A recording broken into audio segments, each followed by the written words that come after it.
Sampai juga. Menurutku, pernikahan adalah sebuah checkpoint dalam hidup, bukan tujuan akhir. Karena ada tahap setelahnya yang masih harus dipikirkan dan dijalani penuh kesiapan. Hal itu juga yang membuatku berpikir kalau pernikahan bukanlah sebuah kompetisi. Karena bukan tentang siapa yang lebih dulu, tapi tentang siapa yang sudah siap. Siap tentang mental maupun finansial. Dan sampai detik ini, aku masih belum merasa siap untuk kedua hal itu.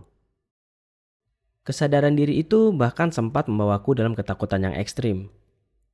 Bukan. Aku lebih suka menyebutnya langkah penuh kehati-hatian. Saat itu, setelah lulus kuliah, aku melarang keras diri sendiri untuk memiliki pacar sampai tabunganku terkumpul. Setidaknya untuk biaya menikah, sewa rumah, dan kebutuhan hidup 5 bulan setelah menikah. Ya, sekeras itu. Dan pendisiplinan diri itu berjalan dengan lancar-lancar saja sesuai rencana selama 3 tahun. Sampai pada suatu sore di coffee shop langgananku. Waktu itu aku sedang mengerjakan desain pesanan klien, ditemani es kopi susu dan duduk di sudut paling tenang. Semua sama seperti biasanya, kecuali jumlah pengunjung kedai. Hari itu konsumen membeludak untuk pertama kalinya. Menurut info yang aku dapat dari Bang Oki, pemilik sekaligus barista tempat ini, katanya kemarin ada tamu yang membuat konten tentang kafenya. Lalu konten tersebut viral, karena ada embel-embel hidden gem dalam videonya. Saking banyaknya pengunjung yang penasaran, hampir semua dari mereka sampai rela masuk dalam daftar tunggu. Hanya ada satu orang yang terlihat tidak sabar, yang lebih memilih duduk bersama orang asing daripada harus menunggu. Dan orang asing itu adalah aku. Sejujurnya, aku bukanlah tipe orang yang bisa diganggu stranger. Apalagi saat itu aku sedang bekerja. Tapi belum sempat kutemukan cara untuk menolak halus, dia lebih dulu menemukan cara untuk memelas dan membuatku merasa berdosa jika menolaknya. Tapi rasa suntukku karena berhasil diganggu tidak bertahan lama. Karena ternyata dia adalah pribadi yang menyenangkan. Dia selalu menemukan topik perbincangan yang menarik untuk aku sahuti. Bahkan beberapa ada yang membuatku lepas fokus dari pekerjaanku. Salah satunya sudut pandang dia tentang pernikahan. Dari situ, aku menilai dia berbeda dari perempuan lain seusianya. Setidaknya perempuan-perempuan yang pernah ku kenal, yang berpikir jika belum menikah sampai usia 25 tahun adalah aib. Karin benar-benar berbeda.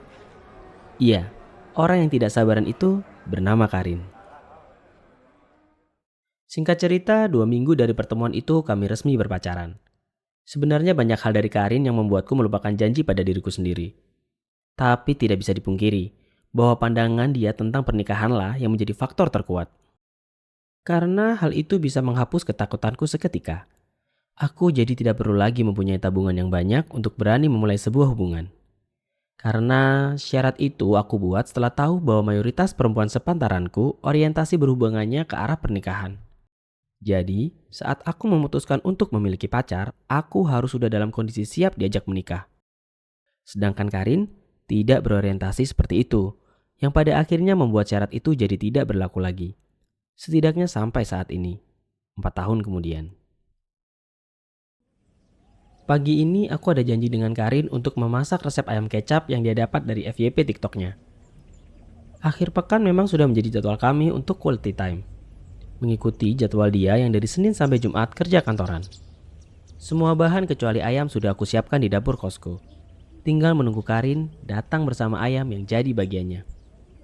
Setelah dia datang, kami langsung mengeksekusi resep itu. Karena aku dan Karin sama-sama belum sarapan. Di tengah aku sedang menyiapkan alat untuk mengiris bawang, Karin membuka percakapan. Kira-kira kapan ya kita nikah? Pertanyaan Karin membuatku terdiam. Benar-benar seperti di pause beberapa detik. Awalnya aku ingin membalasnya dengan "Hah?" atau "Apa?" Tapi aku urungkan niat tolol itu. Menyuruhnya untuk mengulang pertanyaan setelah responku yang seperti tadi bukanlah pilihan yang pas. "Kok tiba-tiba tanya gitu?" ucapku. "Kamu mulai khawatir ya? Gara-gara 2 bulan lagi umur kamu udah kepala 3." Lanjutku dengan nada bercanda. Tapi usahaku mencairkan suasana berbuah pahit. Candaanku malah membuat satu alis Karin terangkat sambil menatapku tajam. Ekspresinya seperti berkata, "Apaan sih?" Kok kamu malah balik nanya sih? Jawabnya sinis. Emang kamu gak capek apa gini terus? Cuma bisa ketemu lama pas weekend doang. Belum kalau aku ada acara keluarga. Atau kamu ada meeting sama klien. Kita bisa gak ketemu sampai weekend depan?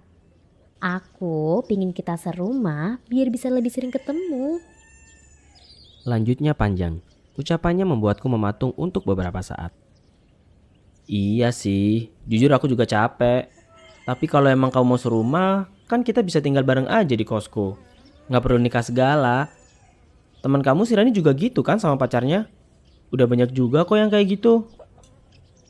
Kataku menawarkan opsi lain. Kumpul kebo maksud kamu? Iya yang. Gak mau. Ya emang bisa, tapi aku gak mau. Kamu tahu kan gimana protektifnya orang tuaku? Ya mungkin bisa aja sih aku bohongin mereka. Tapi aku gak siap kalau harus deg-degan tiap saat gara-gara takut ketahuan. Bentaknya menolak tawaranku. Emang kamu segitunya yang gak mau nikah sama aku? Tambahnya. Loh, bukan gitu Karin. Terus apa kalau bukan itu? Lagi-lagi pertanyaan Karin tidak bisa langsung aku jawab.